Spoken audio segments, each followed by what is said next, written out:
Ultimo, a name born from a mistake. In the southern corner of Sydney's city centre, where people's footsteps cross paths and the city's energy seeps through everything, you'll find Ultimo. The high-rise buildings cast such strong shadows that they change the direction of wind and sunlight, but between them, old red brick buildings stand quietly, whispering memories of the industrial age. Walking through this small neighborhood, you can feel how the city has changed over time, like quiet ripples touching your heart. The name Ultimo is an irony born from a mistake. John Harris, a military doctor and naval officer, received about 34 acres of land from Governor King of New South Wales in 1803, a bit bigger than today's Hyde Park. He got this land as a reward for his military service and for helping stop the illegal rum trade run by corrupt soldiers known as the Rum Corps. John Harris is actually the same person behind Harris Park, which is now called Little India next to Parramatta. But the name Ultimo came about quite randomly from a mistake in a document. And this mistake tells one of the most dramatic stories of the early colony's chaos and power struggles. In 1792, after the first Governor Philip left for England to treat kidney stones and handed over command to Francis Grose, the New South Wales Corps quickly gained power. Lieutenant John MacArthur, who later died insane, was the real power behind the Corps at the time. They made huge profits from illegal rum trading, earning the nickname Rum Corps.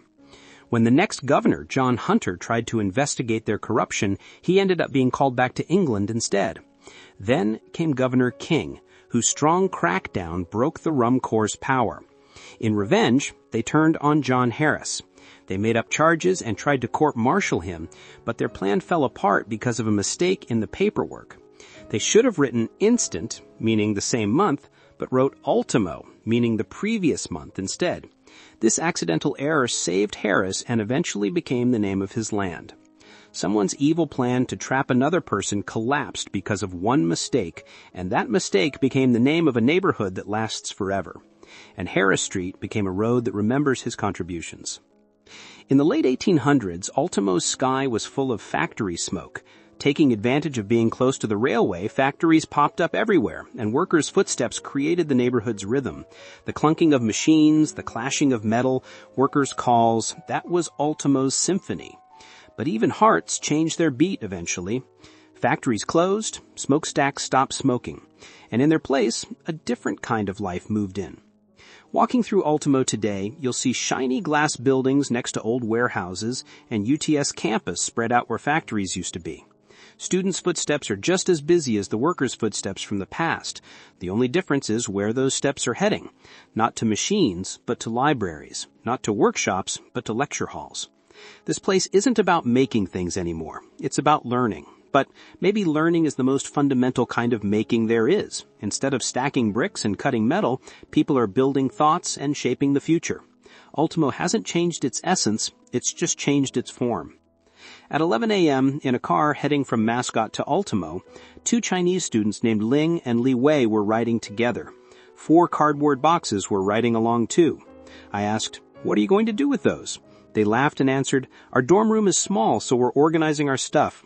Their accommodation was Scape Darlings Square, one of Sydney's top student residences.